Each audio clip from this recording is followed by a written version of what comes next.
Hey, lighting is bad. Open that. Hi, guys. Give me a minute. Let me share my presentation. I need to share the entire screen. So I have done that. And then I do Alt Tab to show you the PPT. All right. Just give me a minute. I'm not able to see my screen. So can you just check whether my face is also coming?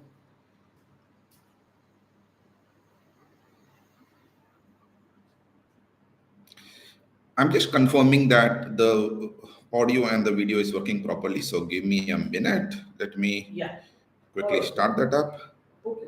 Okay, thank you. All right, everything seems to be all right. Okay, let me first go back to this. Okay, good morning and welcome to this session. As we do at Condura on a weekly basis, we take one major issue and then we look at it in depth. And the reason we do so is very simple. One of our experiences has been that not many students spend a lot of time understanding the rules. And why are these rules important? For two reasons. Number one, these rules are changing on a daily basis. In few countries, policies are being rewritten in a big way. And the second reason is very simple. These rules are going to influence your life trajectory. So it's very essential that you understand the developments that are taking place and how they are going to be impacting you. Next week, I'm conducting a very important session where I'm going to run through all the countries and update you on major policy changes which are happening, because all the countries, may that be the US under President Trump, Canada, big way, Australia, Ireland, all of these countries have been coming out with new policies aimed at limiting immigration. Unfortunately, we are also going to be immigrants when we go there. Yes, we are going to be legal immigrants, but we are still going to be immigrants. Therefore, the policy changes are going to be impacting you. So do make it a point to attend that session as well. Today, I'm going to be focusing on UK. I'm going to be quickly talking about some major developments and how they are going to impact you. And I'm also going to be talking about what are the revisions that you need to make in your strategy to see to it that the objective that you have when you are investing your time and money and making a lot of sacrifices, moving away from your parents to a new ecosystem, which is not going to be very comforting, which is going to be putting a lot of mental stress on you. And let's not forget the sacrifices being made by your parents in the way of separation from their loved you. All of these should make sense, and the only way they will make sense is that this education becomes an investment, not just an expense. Now, before I go forward, let me once again reiterate something which I've always told my students. Even if you were of the opinion that you would like to go to a foreign country, study and come back, go with an open mind. There's a very good chance you might, once you go there, change your mind. Therefore, it's very important your focus be not just on studies. They have to be focused on jobs as well, and this is where many people miss out on the permanent residency option. So at a later date, if you were to decide that you would like to continue staying in that place, the right has to be yours. All right. So that is the reason why today in UK, I'll also be talking about what strategies you can follow to improve your chances of getting the work visa. And I'll also be quickly running through the whole rules of how to get the PR, the permanent residency in the UK. All right. So with that background, let me switch to my presentation. I guess I need to be sharing my screen again. Just give me a minute for that. Okay, I am doing this and I need to go and do this. All right. Okay. So let me just confirm. Yeah. All right. Today is all about UK. Last week, I had conducted a session on US. Next week, I'm going to be conducting on the policy changes that are happening across the world. As I said, all the governments are tightening the screw. So every country, you need to understand, when you go to that country, objective has to be education, job, PR. Now, that is the foundation of all my sessions. And this session is going to be focused on UK with that background. Okay, let's try to understand what all are we going to cover. I'm going to be starting with the recent big developments. Now, when I say recent, they need not be of the last 1 week or 1 month, but these are those developments which are going to impact you more than people who have gone earlier, because these are the rule changes that have happened. I'm also going to be talking about, is UK a right country? Understand the fact that every country that you think of, you should always ask, is it a right country for me? And it is not from any other perspective, but from the perspective of job first, because if you don't have the job, the question of PR later does not even come into picture. Now, I'm going to be talking about how the economy is, how the job scenario is. I'm then going to be talking about certain strategies that I normally recommend when I'm guiding my students on selection of the program and the universities. I'm also going to be talking about scholarships, part-time jobs, and I'm going to end up with the visa and funding issues, but I'm also going to be adding the PR pathway. Okay, let's try to understand what are the major developments which have taken place in the recent past. Since January 1, UK government has come out with some restrictions. One of the reasons why many students, especially from North India, were very keen on UK was because UK gave them a pathway not just to make a transition into the UK geography, but also to take their dependents. So prior to January 1, 2024, if I were a student in the UK, that is, I get myself a UK visa for doing my master's, let us say, I could then take my dependents along. So it was a good pathway to make a complete transmission for a family. Now, this, as I said, was embraced in a big way by quite a few in North India. In South India, of course, most of the people who are going are youngsters, so not as much, but nevertheless, there's a rule change that has taken place. Today, the rule says if you are going to do your master's or you are doing your bachelor's, you cannot take your dependents. However, if you are going for any program which is research oriented, then you can take your dependents along. All right. So, for example, I want to make a transition with myself and my family, then I need to take up, or my wife needs to take up, PhD program. Now, if I were to take a PhD program and get the work study visa, then I can take my dependents, that means my wife and my children as well. Now, why has this rule been changed? Because obviously the UK government wants to limit the immigrants coming inside. However, let's not forget the fact that this change has impacted the business for the universities. So what is happening is that universities want Indian students to come in because we Indians pay them. And when this policy was brought in, suddenly UK was not as desirable as it was earlier, especially among those groups where they wanted to make a transition as a family. So many universities, including top ones, have started coming out with new programs. All right. Now, this is, for example, quite a few universities have started the program known as Masters in Research, MRSES program. Now, this Masters in Research program is a 1 year program where you actually go there. And then for that 1 year, you are a student and you are researching on what sort of research work you could potentially do if you were to continue with the PhD.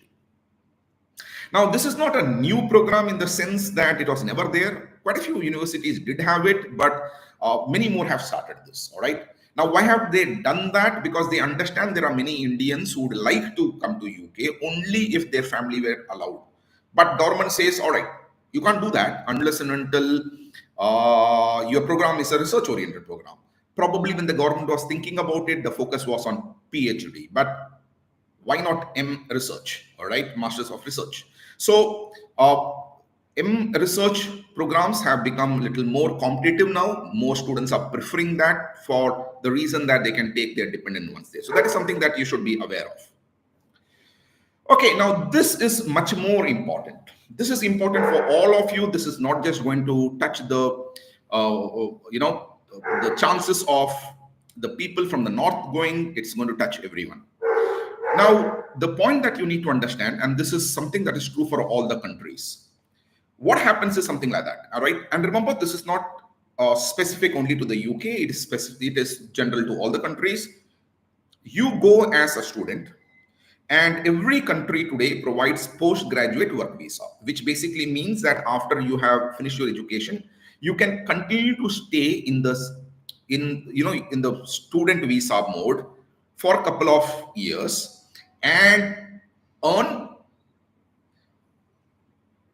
and you're doing that actually without getting a work visa.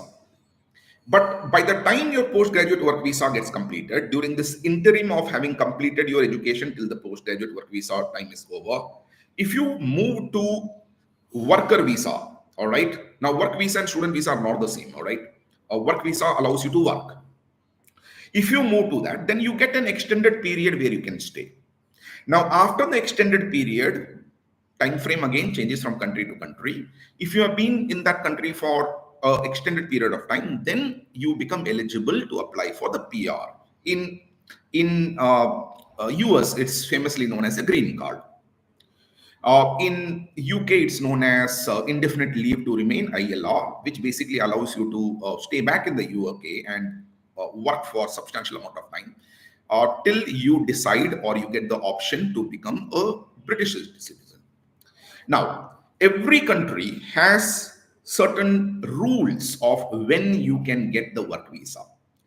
In UK, the rule was once you finished your graduation, till the time your postgraduate work visa duration is over, if you get a job in certain companies which have been recognized by the government, and the salary that you get is about 26,200 pound, then you could apply for the work visa. All right. Now, if you are a brilliant chap, you have done your master's from a good college or bachelor's from a good college, and then subsequently you make an entry into a sponsored company, and you get a salary which is 26,200 above.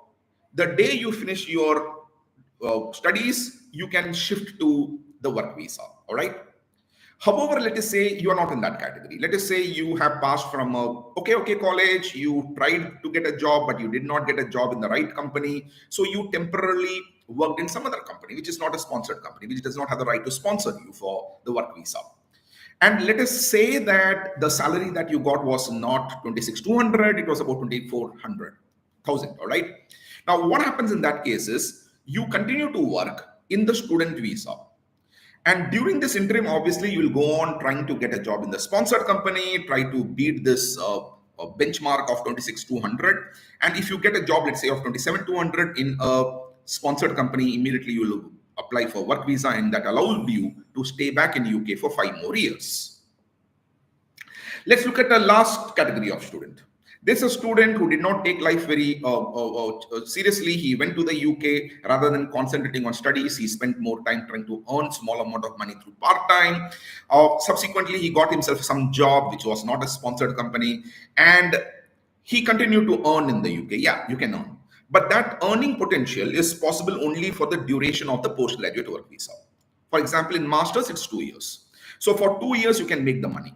But during this 2 years, if you do not get a job in a sponsored company, that too having a salary of minimum 26 or 200, then what is that you had to do? You had to leave the UK.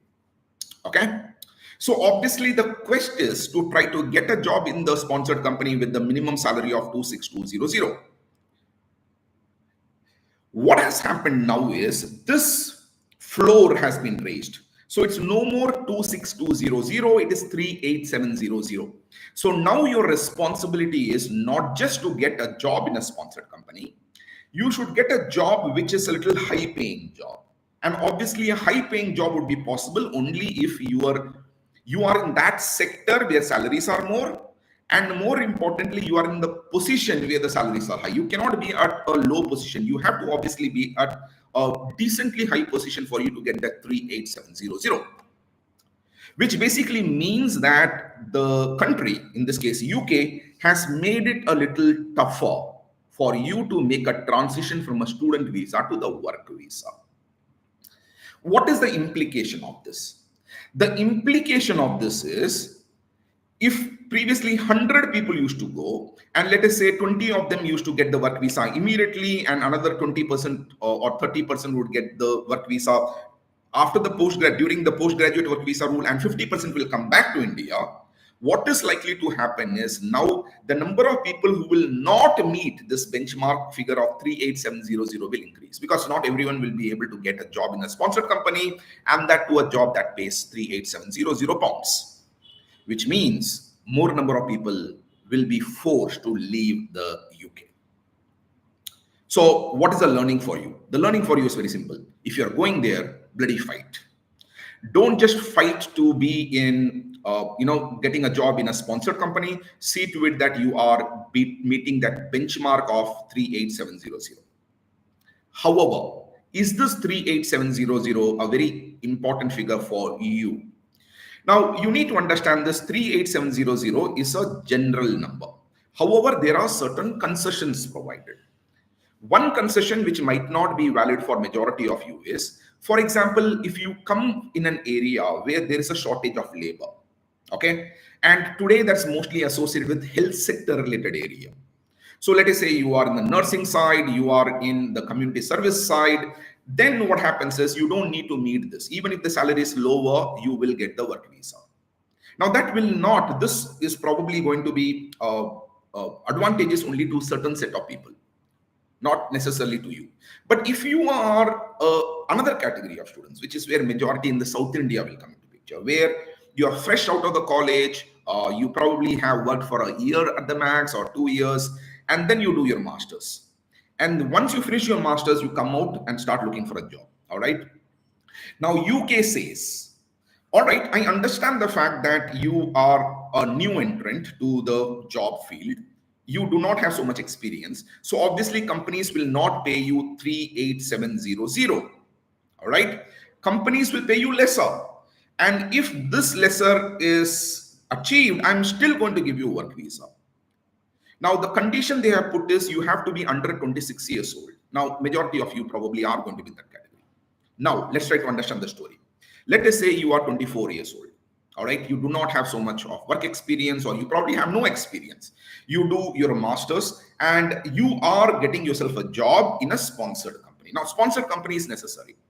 Now, but you don't get 38700. Let's say you get 30000. That is, you get 30,000 pounds per year. Now, will you get the work visa? Answer is yes, because UK government says, all right, I know you are starting your career. Therefore, you are under 26, you are young. Obviously, companies will not pay you that high salary. I'm okay if your salary is more than 29000. That means 29,000 pounds. So all of you who are under 26, and remember 26 when you're switching, that means let us say you're around 24 right now, and you are interested in going to the UK, your objective should be very simple. You need to get yourself a job in a sponsored company with a salary of at least 29,000 pounds. And the moment you get that, you can switch from the student visa to the work visa, which will give you another 5 years for you to work. And post the 5 years, you can even extend it again, or you can apply for the permanent residency there. All right. And that is a little comforting thing. So what is the goal again? Get a sponsored company, get a salary of at least 29,000 pounds. Now, why am I emphasizing it so much? I'm emphasizing so much because I want you to remember, not every specializations will have salary as high as 29,000 pounds. There are going to be certain specializations where salary is going to be lower. Industry normally gives less. Industry is not going to give you more just because you need the work visa. So it's very important that you choose the specialization where salary levels are little high, and you choose the program which will allow you to join the company at a little higher level where you are obviously in a position to demand a higher salary because you need that 29000 pound. If you fail to get that 29000 pound, or you fail to get a sponsored company a job, then at the end of 2 years after your masters, Bharat Mata ki jai. So my whole subsequent slides are going to focus on how do I get that 29000 pound job, all right, after I have finished my studies in the UK, after having shelled out a lot of money, probably being in the loan where I need to start repaying, and this presentation is on that. So this number is an important number, remember this. Okay, let's try to understand what's happening in the UK. When you go to a foreign country, it's very essential always to keep a track of how the economy is, how the job scenario is.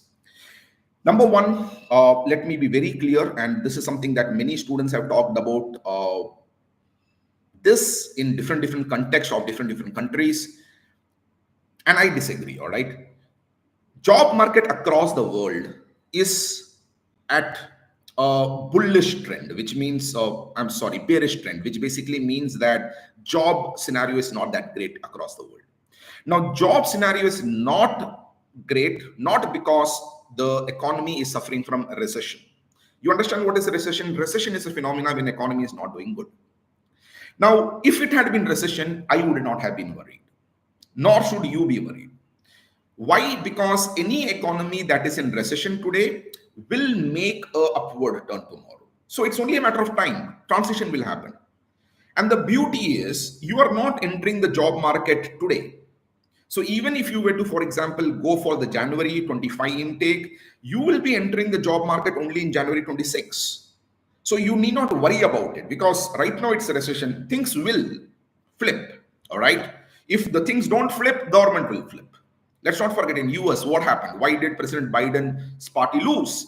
Because economy is not doing good. So people said, all right, President Biden, Democrats, you are not able to flip, so let me flip the government. That is how President Trump has become a winner here. So I'm not going to be bothered about recession. Because as I said, recession means it's a temporary setback. Now, why am I saying it's not recession? Look at that. If you look at the stock market index of the UK, like we in India, we talk about NSE, we talk about BSE, the Sensex, the Nifty. There it is FTSE, FTSE 100.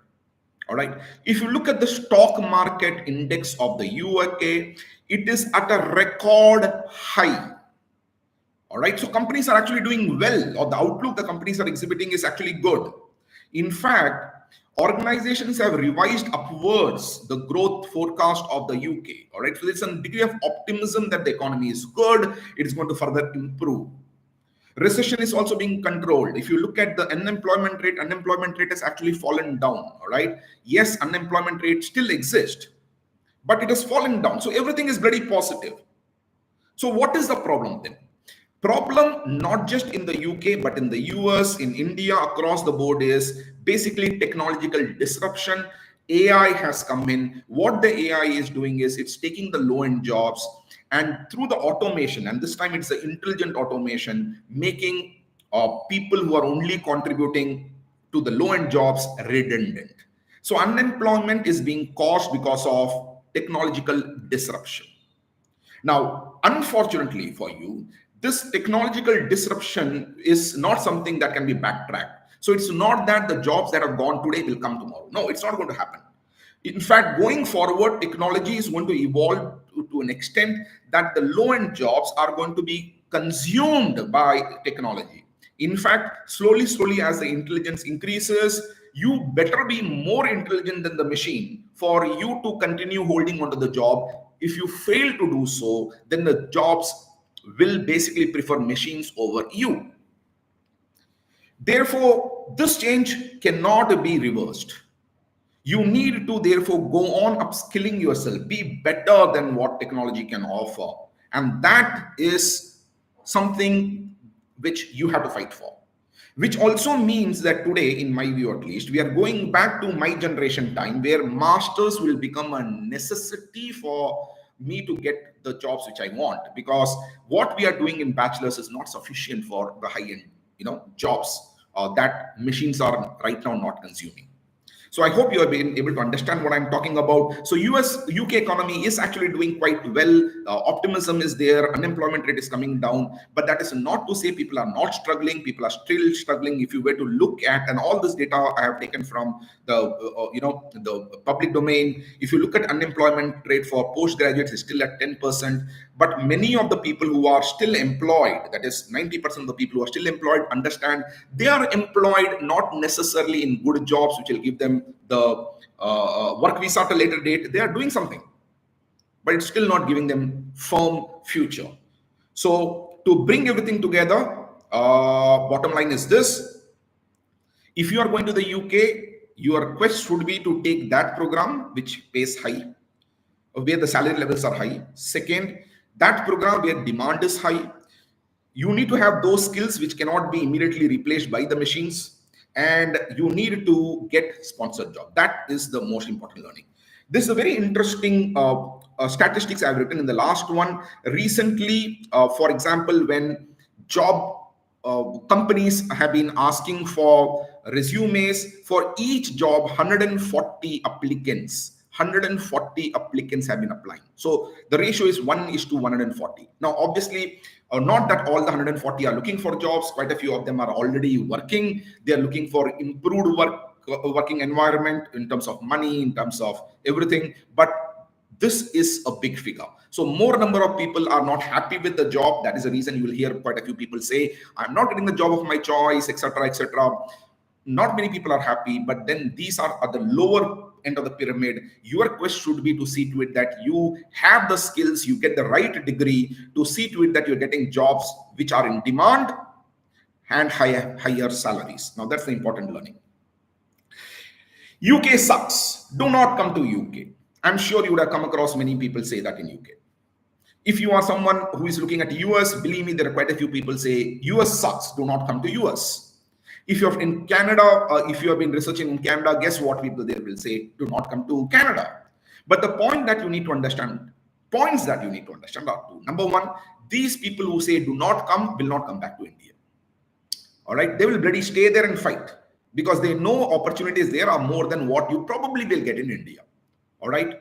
So as much as the struggle is happening across the board, please don't think that in India things are so flowery that going abroad will basically deny you the great opportunity that India is offering. I'm a firm believer in the fact that money is not a problem in India. But I am a firm believer also in the fact that money and jobs are not a problem in India if you're really very good. But if you're second best, or you're not, you're just about average, then India might not give you as much opportunities, and surely not the jobs which have great future going forward. In India, 1.5 million engineering graduates are annually produced. That is 15 lakhs. 64% of the engineering graduates are considered to be employable. That means the rest 36 are said to have got a degree but not skills. And only 20% of them get employment in the areas of their interest. Okay, so you need to understand the technological disruption is hitting across the board, and that includes India and, of course, the UK. So as I said, every economy is different. You need to understand, what should I do? For example, I have a lot of parents and students coming to me. There are kids who are in 10th class. They come and ask me, all right, I need my son to now, or daughter to now, start planning their career. Which engineering is good? By default, they come and speak about engineering. They don't talk about BSc, etc. Why not? I ask you a question. What opportunity does a BSc student have in India? Now, please don't talk about the top 2%, 3%. My cousin after BSc did great things. He got, that happens. All right. But that's a small percentage. Majority of the BSc students don't know what the shit to do after that. Okay. Majority of the BBA students, after passing out, they join in a low-end jobs where they're doing selling, nothing else. Majority of the BCom students, they don't know what the shit to do, all right? Few of the bright ones get the CA, few other get CS, but majority of them are clueless. Majority of the engineers don't know what the shit to do.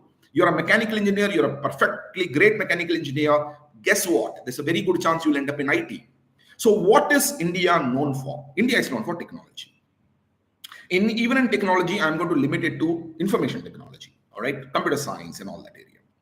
So Indian economy will provide you jobs if you are decently well in any field related to technology. No wonder then you look at top universities. Top universities will probably provide 2,000 seats for computer science, will provide a measly 120 seats or 60 seats for mechanical engineering, 60 seats for civil engineering. Why? Because they also know they can't place these 60 mechanical engineers. All right, they might be able to place 30, but the beauty is out of the 30, 20 will go to technology field. So bottom line is this: India is a technology side.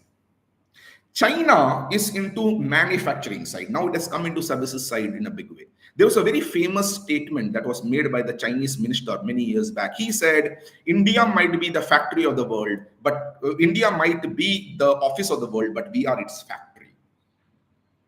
So every country has a different economy, and jobs are created only in those sectors the country is known for. All right. So when you go to UK too, you need to understand where are the jobs. Where? Now, UK is fantastically known, for example, for literature, but where are the jobs in literature? All right, you want to do your literature from masters from, let us say, Oxford and Cambridge. You're a bloody James Bond, but where are the jobs? So the point that you need to understand is there are certain areas where jobs are. Those are the areas that you should prefer. Now, I have listed down certain areas where jobs are in UK, and when I am counseling a kid, I try to convince them to look at these areas a little more seriously, because remember, for us, our agenda is not a degree, our agenda is a job, and that too job that gives us the minimum 29000 Great Britain pound. All right. So MBA, all right, MBA could be specialized as international business and blah blah blah blah. There are a lot of specializations in computer science. Mathematical science basically means data science area, AI area. Engineering, it is quite decently well. Economics, it's fantastic. Law, it's good. But economics and law does not pay as much unless until you are a James Bond. Material science and engineering, sustainability, bio, all right, all these are very good. All right. Apart from this, of course, I have not covered one area which is also very popular, where a lot of jobs are there related to the health sector. Let's not forget, medical degree in UK is given a lot of weightage. All right. You have globally renowned colleges related to medicine in the UK, but very few students actually end up going for the same from India. For one reason, it's very stinking expensive. So first, remember, I go back. What did I say? I said select an area where jobs are. Select an area where higher paying jobs are. But I said one more thing. Get the higher paying jobs, sponsored job, which basically means the next question comes into picture. All right. Where should I do the degree from? All right, specialization is finalized. After specialization, I should think, all right, which college should I go for? This is where there are certain examples I keep saying with due respect to a lot of, Bihar. I ask the kids the same thing. All right, top college in Bihar or average college in Bengaluru, which one is better if you want to go for technology? Obviously, average college in Bengaluru might be a better choice for a simple reason. By the mere fact that you're in Bengaluru, you will be able to get internships, you will be able to get practical exposure. Therefore, while you are doing your studies, you are getting, you're improving your paper profile so that by the time you graduate, your resume is strong enough for you to get an entry into a top company, which is not likely to happen if you are in Bihar. Now, Bihar probably is good for certain other sectors, but surely not for technology. Similarly, if I wish to do, let us say, my specialization in finance. Yeah, if I wish to do my specialization in finance, Bengaluru is not the location. Mumbai is the bloody location. So what is the learning here? Learning is very simple. Depending on which specialization you are going to go for, you need to choose the location. And once you have zeroed down on the location, then try to get into the best college there. So that is the way the whole process has to happen. You cannot, I have a lot of students who come to me and say, I want to go to this college without knowing whether that college is the best or not. For example, which is the best college in civil engineering in India? If you are talking about IIT Madras, IIT Bombay, no, that's not the case. It's IIT Roorkee. IIT Roorkee is supposed to be FADO in civil engineering. Okay. So chemical engineering, IIT Bombay is supposed to be the best. So the point that you need to understand is, once you have decided on specialization, focus on the location. Once you're focused on the location, then go for the best college in that location. So I have given you a snapshot of certain areas where companies are, depending on what specialization you go for. For example, if you're going for computer science, you should know the fact that you have Silicon Fen there, Silicon Glen there, like Silicon Valley, which is a hub of the IT companies in the US. There are certain hubs in UK too. All right, there's a Silicon Fen, Silicon Glen. These are areas where a lot of IT companies are there. So what should I do if I'm interested in IT? I should prefer those. I get a lot of students who are planning to go to the US. They come to me and they know of San Francisco. So they say, I want to go near San Francisco. So colleges like SJSU, San Jose State University, etc. are desirable. Why? Because they know Silicon Valley. Now, if you are going to the UK, you should know about Silicon Fen, you should know about Silicon Glen. These are areas where you should be. Mechanical engineering, different area. So the point I'm trying to make you understand is, think of a specialization which pays, jobs are there, sponsored jobs are there.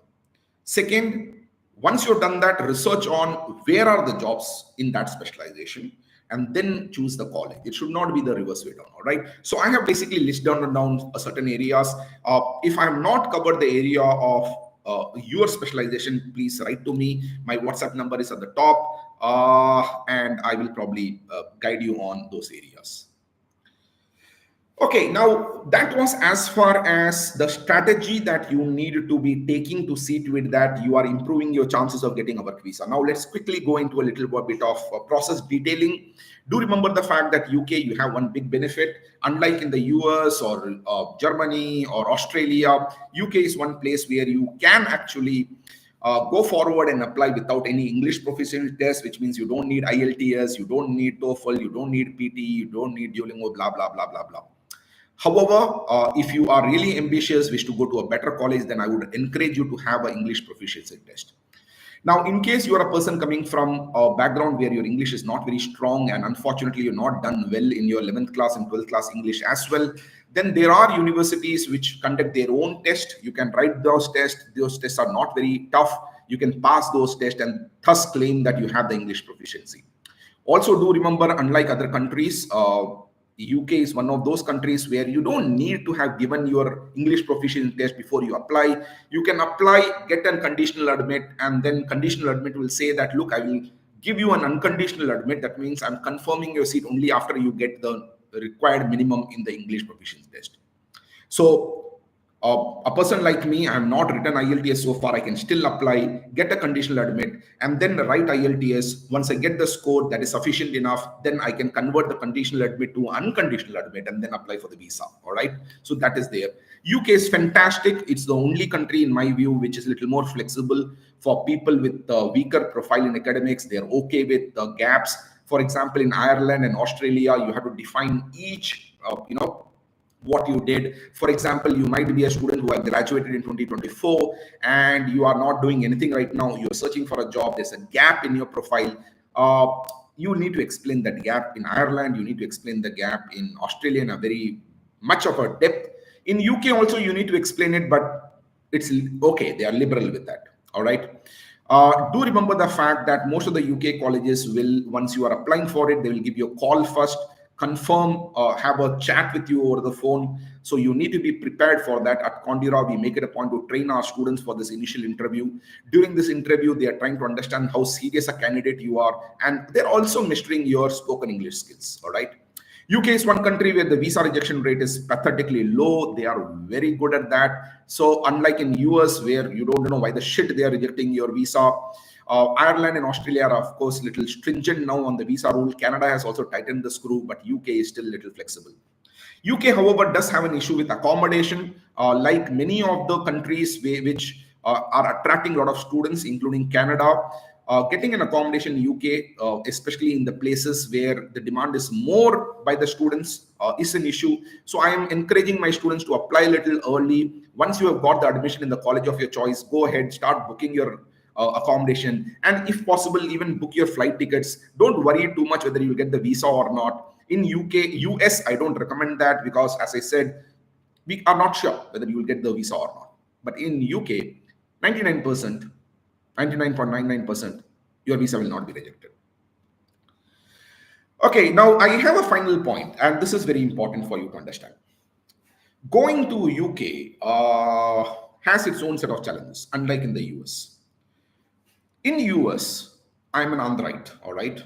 I'm not, but now I'm an Android. So let us say I'm an Android. I can choose to go to a place like Dallas in Texas, where I attend a college where 95% of the population is Indian. Out of the 95%, majority are Androids. So I'm surrounded by Androids in my class in Dallas. But the beauty is, even outside Dallas, Androids are there. Then after I finish my studies, I can join a company made by an Android for an Android. All right. So I join the company, Androids everywhere. I work, Androids everywhere. Then I buy a house in a community, Androids everywhere.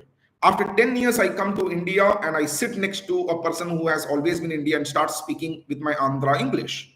I can survive in that ecosystem. Now, this is not true across the US. This is true for certain places, all right? But in the UK, you will not get that opportunity. Most of the companies are going to be having an international character. You have to be comfortable interacting with the natives there. You need to know how to mingle with them, how to socialize with them. And this is where many Indians lose out. When you hear of people talking about I'm having a problem getting jobs, etc., that is more because we Indians are strong here but weak here. We don't know how to really speak. All right, that will not help you. So if you are going to UK, you need to see to it that you are making effort to integrate in the society, socialize, network with the localites. And how do you do that? That is where the second point comes into picture. Please use your part-time opportunity very sensibly. Do remember, UK provides you a big advantage over US. In US, legally, you are allowed to work part-time while you are studying only within the campus. In UK, you can work outside the campus too. So getting a part-time job in UK is that much easier. But majority of the Indians try to get jobs where they don't need to interact with people. They like, working in retail shops, stocking items, etc. Those are not going to be adding your skills. I strongly encourage my students to look for jobs where you need to speak, you need to socialize, because slowly, that will give you the confidence also. All right. So part-time jobs, you need to be a little careful. The second point that you need to remember is that there are many students in the UK who are not serious about the career, whose objective is just to change their base. And once they come to the UK, they think somehow we'll manage it.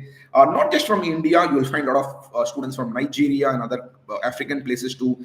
They try to make more money through part-time job at the cost of the education. Please don't do that. You need a good education, you need good skills, because remember, our objective is to get a job in the sponsored company with a minimum salary of 29000 GBP. So that you need to remember. Bottom line, you need to make it a point to invest in your personality. All right. So to bring everything again into focus, I would ask you people to remember this.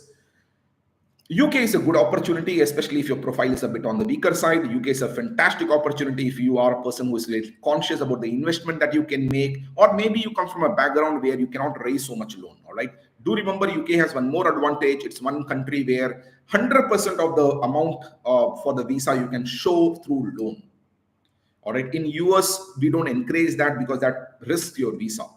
So when my students are going for the visa interview, I try to ask them to keep at least 30% of the total requirement as savings and probably 70% as a loan. But 100% loan, I don't recommend at all. In UK, no one cares. It can be 100% as a loan as well. So that is also an advantage that the UK does provide. You can look at UK very carefully, but do remember what I said. Your focus is not just education, your focus is a job and the right for you to take the PR if required be, which means take the right specialization, then focus on the right geography where the jobs are, then look for the best school there. That should be the agenda.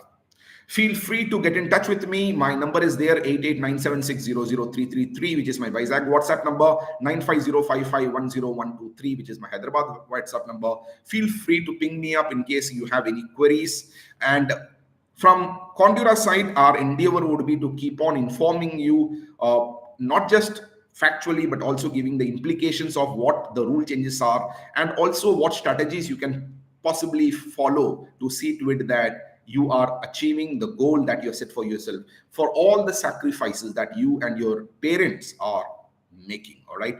With that, ladies and gentlemen, thank you so much for having joined me today. Make it a point to join me again next Sunday, where I'm going to be talking about all the developments across all the countries. As I said, every country is tightening the screw, going abroad for education, and then the PR is going to become tougher. So I'm going to be touch basing on all the countries, talking about the latest development and talking about what you can do to improve your chances of achieving the goal there as well. Ladies and gentlemen, thank you so much. Have a great Sunday.